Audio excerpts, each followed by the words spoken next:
कोशिश हुई है और उसका परिणाम है कि जहां 9वीं कक्षा में 2007 में मात्र 1,70,000 लड़कियां पढ़ती थी, उनकी संख्या 4 गुनी से भी ज्यादा बढ़ गई।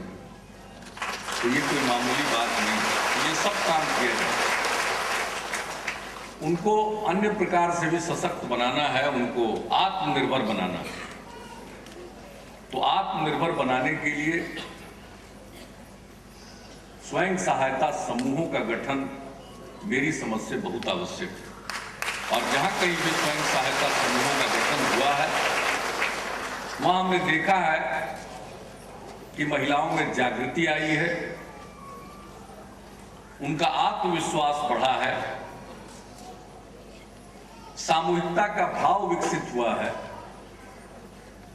बचत की भावना और बचत की आदत पड़ी है। यह अपने आप में बहुत बड़ा सामाजिक परिवर्तन। पहले भी 2006 में हमने इच्छा प्रकट की थी कि बिहार में अगर स्वयं सहायता समूहों का काम हुआ है तो हम उसको देखना चाहते हैं। उस समय महिला विकास निगम की तरफ से कुछ स्वयं सहायता समूह के काम हो रहे थे।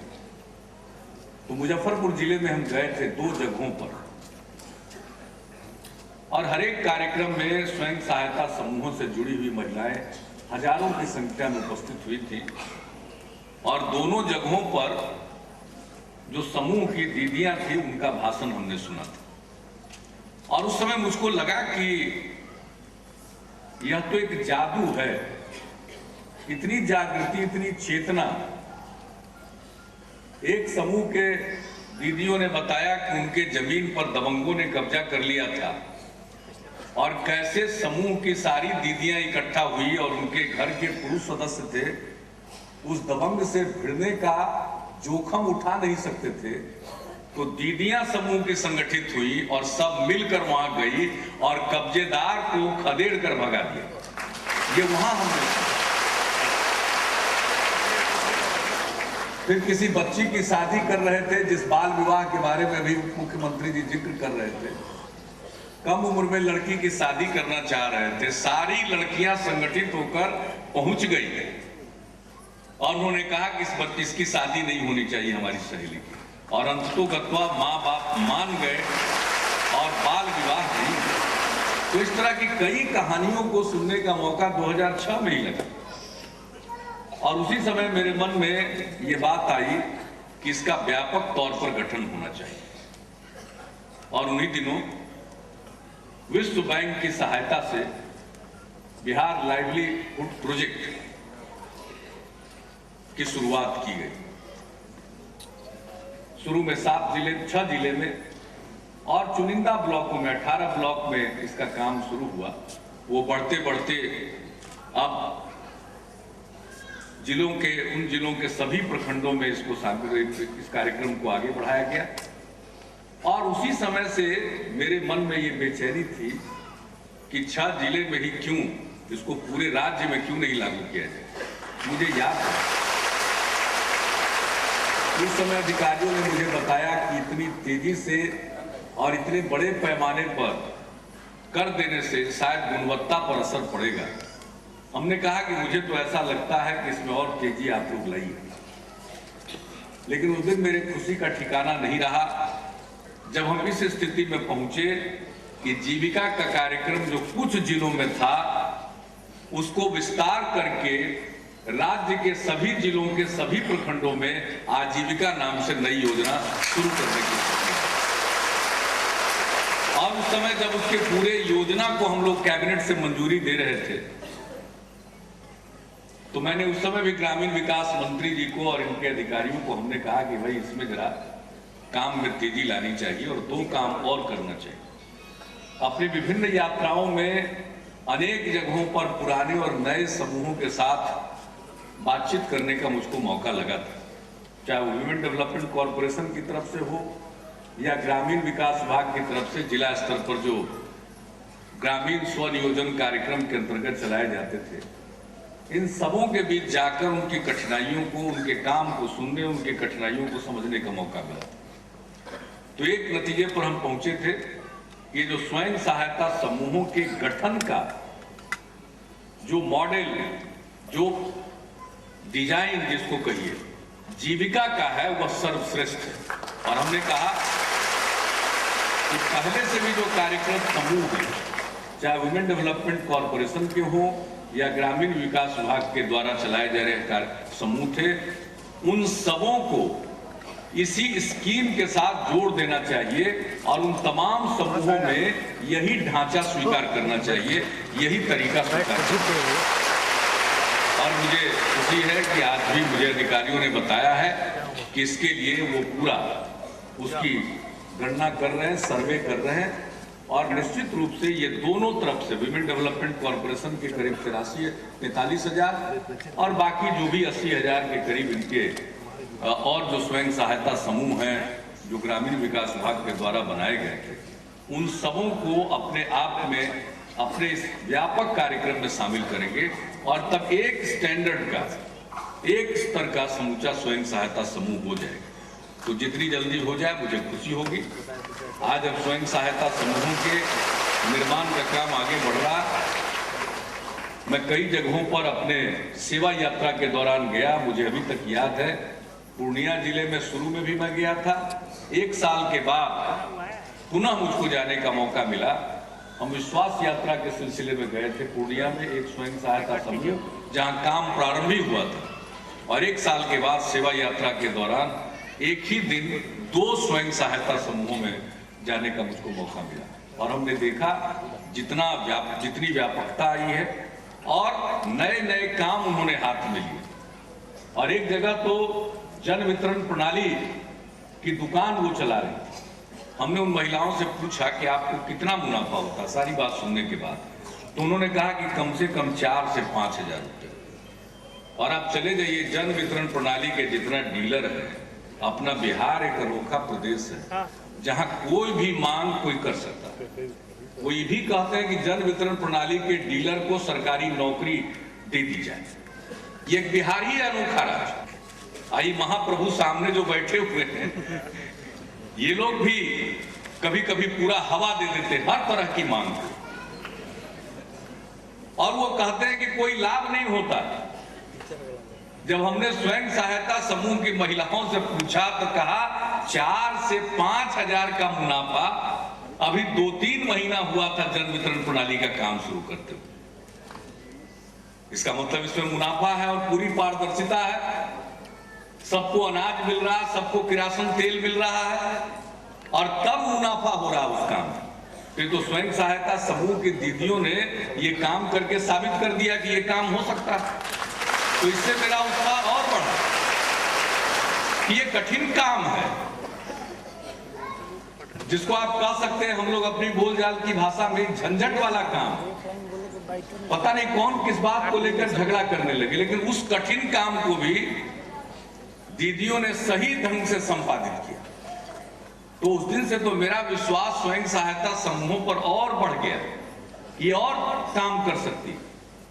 तो जो काम हो रहा, और एक बात जान लीजिए, स्वयं सहायता समूहों के गठन के लिए जो योजना है वो सरकार की प्रमुख योजनाओं में, और इसके लिए अगर जो हमने कहा विश्व बैंक से कर्ज लिया और अब तो सब जगह हो रहा है, तो सरकार समूहों को संगठित करने के लिए धनराशि का खर्च कर रही है। और एक बार जब समूह संगठित हो जाते हैं तो उनकी गतिविधियों को आगे बढ़ाने के लिए बैंकों से उनको ऋण दिलवाया जाता है। अब उप मुख्यमंत्री जी ने कह दिया, मैं उस बात को नहीं दोहराना चाहता हूं। बैंक वालों का आज कार्यक्रम है, बड़ा अच्छा कार्यक्रम है। बीमा योजना की भी शुरुआत हो रही है और बहुत लोगों को आपने कवर किया, बहुत अच्छा हम फिगर भी देख रहे हैं। आमतौर पर तो जीवन बीमा की पॉलिसी ले लीजिए, लेकिन जब जरूरत पड़ जाए, सचमुच कुछ हो जाए, तो फिर से जरा देख लीजिए क्लेम सेटल करने में कितना पांव घिसना पड़ता है। तो आज तो मुझे खुशी है कि कम से कम 140 में से 116 क्लेम सेटल हो गए। ये मामूली बात नहीं, देख करके उसको आपको बड़ा अच्छा काम है। तो आज तो आप सब लोग इस काम के लिए बहुत अच्छा कार्यक्रम है, मैं आपकी भूरी भूरी प्रशंसा करता हूं। लेकिन ऋण अगर स्वयं सहायता समूहों को 12% पर मिले, ये ठीक है, कहां का न्याय है? जब घोषणा हो गई कि 7% पर मिलेगा और कम पर मिलना चाहिए।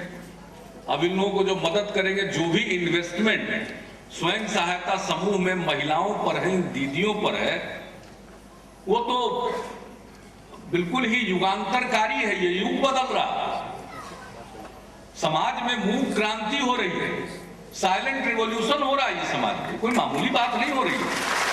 तो इसमें अगर इन्वेस्ट करना है तो इससे बढ़िया इन्वेस्टमेंट और क्या हो सकता है? अब हम लोगों का लक्ष्य है कि 10 लाख स्वयं सहायता समूह बनाएंगे। एक परिवार से एक सदस्य अगर जोड़ लीजिए तो 10 लाख स्वयं सहायता समूहों में, यानी आप समझ लीजिए कि अगर 15 मेंबर ले तो 15 मेंबर के हिसाब से तो 1.5 करोड़ सदस्य होंगे, परिवार हो जाएंगे। तो 1.5 करोड़ परिवार का मतलब क्या है? उसको आप 4 से गुना कर दीजिए। एवरेज जो फैमिली साइज जो नया हमने सर्वेक्षण कराया है वो आया है 3.98, तो 4 से गुना कर दीजिए तो 6 करोड़ लोगों तक कोई बात पहुंच जाएगी 10 लाख स्वयं सहायता समूहों के गठन करने से। तो हमारी पूरी आबादी का तो लगभग 55 से 60% हिस्सा इस कार्यक्रम से जुड़ जाएगा। तो इतना बड़ा कार्यक्रम तो मैं नहीं समझता हूं कि कोई हो सकता है। कई देश की आबादी इससे कम है, कितने मुल्क की आबादी इससे कम, उतने को हम कवर कर लेंगे एक स्वयं सहायता समूह के कार्यक्रम से, और उसका सीधा लाभ होगा। अगर एक बार उनमें चेतना का विकास हो गया, आत्मविश्वास आ गया, तो फिर चाहे वो सैनिटेशन की बात हो या पोषण की बात हो, स्वास्थ्य की बात हो, हर चीज से वो अवगत होंगे, शिक्षा के बारे में जागरूक होंगी, बचत की आदत होगी, तो कितनी तरक्की होगी और उनके पास और काम मिल जाए तो अपने पैरों पर खड़ा होगी। तो ये बहुत बड़ी बात है, इसमें इन्वेस्ट करना चाहिए और हम लोग तो लगातार करेंगे। और अभी जितना काम हो रहा है इनके माध्यम से, बैंकों से जोड़ करके, और राज्य सरकार के कुछ कार्यक्रम जैसे जन वितरण प्रणाली या इसी प्रकार के अन्य कार्यक्रम भी दिए जा रहे हैं। लेकिन इसके अलावा हम लोगों ने एक और निर्णय किया है, वो निर्णय किया है कि हम गरीब परिवारों को देंगे, प्रति परिवार 3 बकरी उपलब्ध कराएंगे। तो ऐसा हम लोग 2012-13 यानी इस साल से लेकर के 16-17 के बीच में कम से कम 10 लाख परिवार को हम 3-3 बकरी देना चाहते हैं, और वो स्वयं सहायता समूहों के माध्यम से ही देंगे। समूह के लोग बैठ करके लाभान्वित का चयन करें, अपने सदस्यों के बीच से ही उसका चयन करके उसको दे। तो ये स्कीम भी इनके माध्यम से, तो इनसे उनकी आर्थिक स्थिति और सुधरेगी, थोड़ा दूध भी हो जाएगा। लेकिन उससे भी ज्यादा है कि समय समय पर जो मांग होती है मांस के लिए भी, तो उसकी भी पूर्ति होगी। और कभी कभी तो पर्व त्योहार पर ये खस्सी का रेट कितना हो जाता है, तो एक गरीब परिवार को कितना बड़ा सहारा होगा। तो इस सरकार ये कार्यक्रम को मंजूरी दे रही है और इसका क्रियान्वयन हम करेंगे स्वयं सहायता समूहों के माध्यम से, यानी समूह के सदस्यों को ही ये प्राप्त है उसी तरह से। और इसका और बकरी भी है और भेड़ भी है उस कार्यक्रम में, समग्र बकरी एवं भेड़ विकास योजना। और दूसरा कार्यक्रम है समग्र मुर्गी विकास योजना, मुर्गी पालन का भी देंगे। हर साल 5,50,000 परिवार को प्रति परिवार 45 मुर्गियां उपलब्ध कराई जाएगी। 3 चरण में 15-15 मुर्गी एक बार में, हर साल 5.5 लाख परिवार को कवर करेंगे। 5 साल तक ये योजना चलाएंगे। आप कल्पना करिए कि कितना ज्यादा मुर्गी पालन का होगा, बकरी पालन का विकास होगा, और उससे सीधा लाभ होगा स्वयं सहायता समूह की दीदियों को, उनके परिवार को। तो हम इस तरह से उनको पूरी एक्टिविटी में, और इसके साथ साथ जो पोषण की समस्या है उनके परिवार के सदस्य भी दूध पी सकेंगे, अंडा खा सकेंगे। तो इस तरह से कुपोषण से भी छुटकारा मिलेगा और जो उत्पादन होगा उसको बेच करके वो लाभ कमाएंगे। तो इन सारे कार्यक्रमों से हम स्वयं सहायता समूह को जोड़ देंगे और इस प्रकार से अनेक कार्यक्रम जिसके बारे में हम सोच रहे हैं, नए कार्यक्रमों को कि कैसे हम इन्हीं के माध्यम से कराएं। और जैसा हमने पहले कहा कि अगर महिलाएं जन वितरण प्रणाली की दुकान चला सकती हैं तो कोई भी काम ग्रामीण अंचल में वो करा सकती है। ये कोई मामूली बात नहीं है, इससे हमको पूरा भरोसा है। और इस प्रकार से जो नारी सशक्तिकरण अपना स्थायी रूप धारण करेगा, ये ऐसा नहीं है कि आज इन दिनों अभियान चल रहा है तो कुछ तो नारी की पूछ बढ़ गई, उनकी शक्ति भी बढ़ गई और फिर पुराने ढर्रे पर समाज चलने लगा। यह अब संभव नहीं है। अब समाज नए ढर्रे पर चल रहा है। महिलाओं को बराबरी का अधिकार प्राप्त है, यह उनका जन्म सिद्ध अधिकार है। लोगों ने रोक रखा था, फिर उनका अधिकार उनको प्राप्त हो रहा है। अब ये जो मुहिम आगे जा रहा है इसको कोई रोक नहीं सकता है, दुनिया की कोई ताकत नहीं। और महिलाएं जब पढ़ जाएंगे, शिक्षित हो जाएंगे तो हमारा परिवार भी संगठित हो जाएगा। अभी हमने देखा बिहार की एक समस्या है, बहुत बड़ी समस्या है, वो है बढ़ती आबादी की। पिछले 10 वर्षों में बिहार की आबादी सर्वाधिक, देश में इतना ज्यादा किसी राज्य में नहीं बढ़ी। हमारे राज्य में 25% से ज्यादा बढ़ गई 10 वर्ष के अंदर। तो आखिर इसका क्या उपाय है? तब तो हम कुछ भी करते चले जाएंगे, स्कूल बनाएंगे वो नाकाफी हो जाएंगे, अस्पताल बनाएंगे वो अपर्याप्त हो जाएंगे। कोई भी नई सुविधा हम देना चाहेंगे जो उनको मिलनी चाहिए तो वो अपर्याप्त हो जाएगी। इसलिए जरूरत इस बात की है कि हम उस पर भी ध्यान दें। हमने गौर किया, उसका अध्ययन किया तो हमने पाया कि बिहार में एवरेज एक परिवार में कितने बच्चे होते हैं, तो 4 के करीब थे, थोड़ा सा घटा है, लेकिन अभी भी देश में सबसे ज्यादा प्रति परिवार जो बच्चे होते हैं। लेकिन हमने ये देखा कि अगर लड़की यानी महिला, स्त्री मैट्रिक पास है तो परिवार में 2 ही बच्चे होते हैं। और ये राष्ट्रीय औसत भी है और ये बिहार का भी औसत है। अगर मैट्रिक पढ़ लेती है महिला, मैट्रिक तक पढ़ लेती है तो 2, और अगर कहीं +2 तक पढ़ ली तो 2 से भी कम 1.7। ये बिहार का भी आंकड़ा है और देश का भी आंकड़ा है। तो अगर सारी लड़कियों को हम पढ़ा दें तो जो औसत है वहीं पर हम पहुंच जाएंगे। और 2 या 2 से कम तो जो नारा है हम 2 हमारे 2, इस लक्ष्य को तो बहुत जल्दी प्राप्त कर लेंगे। वरना क्या होगा, अगर हम छोड़ देंगे तो ये जो 25% बढ़ते बढ़ते आप जोड़ लीजिए कि 2050 में जाके बिहार की आबादी 20 करोड़ से ज्यादा होगी। कहां रहेगा, कहां चलेगा? कि जब आइएगा तो गांधी मैदान में 10,000, 20, अभी तो 10,000 रहता है, देखिएगा कि 40,000 आदमी बैठा हुआ। जिधर जाइएगा सड़क पर ऐसे ही भीड़ मिलेगी। कितनी ट्रेन चलेगी तो कल्पना कर लीजिए। तो इसलिए मुझे अगर भरोसा है तो आप ही लोगों पर भरोसा है। और जो आज संकल्प दिलाया गया कि अपनी बेटियों को पढ़ने के लिए स्कूल जरूर भेजिए, ऐसा नहीं कि बेटा को मत भेजिए, बेटा को भी भेजिए, लेकिन बेटी को तो जरूर भेजिए। और सब पढ़ जाएगी तो सुखी परिवार, सब शिक्षित, कोई कुपोषित नहीं रहेगा। अब पोलियो का उन्मूलन हुआ, कोई मामूली उपलब्धि नहीं है।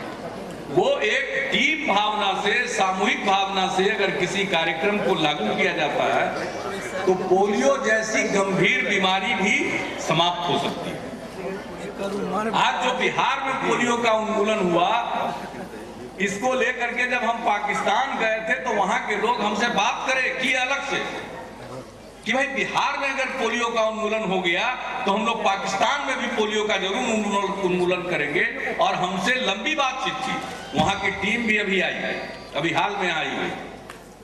तो बिहार को जिसे लोग कठिन राज्य मानते हैं वहां अगर ये काम हो सकता है तो दुनिया भर के लोगों को लगता है कि दूसरी जगह पर भी ये काम हो सकता है। तो ये साधारण बात नहीं, तो किस चीज से हुआ? संकल्प से और टीम भावना से। तो उसी तरह से वही टीम भावना, वही सामूहिकता का भाव, सामूहिकता की संस्कृति का विकास हो रहा है स्वयं सहायता समूहों के माध्यम से। तो इसको जारी रखना है, इसको मजबूत करना है। मैं आप सबको अपनी शुभकामनाएं देता हूं। आपका काम और बढ़े, समूह का आपका कारोबार और बढ़े और प्रति हर दीदी को और ज्यादा मुनाफा स्वयं सहायता समूह की गतिविधियों से मिले, ताकि वो परिवार के चलाने में, परिवार को चलाने में, अपने अपने परिवार को चलाने में एक महत्वपूर्ण और सशक्त भूमिका का निर्वहन कर सके। तो ये आपकी ताकत को और बढ़ाएगा, दूसरों को अपनी तरफ आकर्षित करेगा और एक नया बिहार जिसके बारे में हम लोग सोचते हैं वो बनेगा, एक सुंदर बिहार बनेगा। और ऐसा बिहार बनेगा कि बिहार देखने सब लोग आएंगे। अभी तो शुरू हुआ है, मेला लग जाएगा बिहार के काम को देखने के लिए। बहुत लोगों का कलेजा फटता है। अच्छा अच्छा काम बिहार में भी हो रहा है, इसको देख करके कुछ अपने बिहार में लोगों को बड़ा कलेजा फटता रहता। तो कलेजा फटेगा, थोड़ा और ज्यादा फटेगा, थोड़ा काम और तेज कर दीजिए ताकि जितने दिल जले हैं कलेजा फटते फटते ठंडा हो जाए और बिहार का नाम रोशन हो जाए। इन्हीं शब्दों के साथ आप सबको बहुत बहुत बधाई।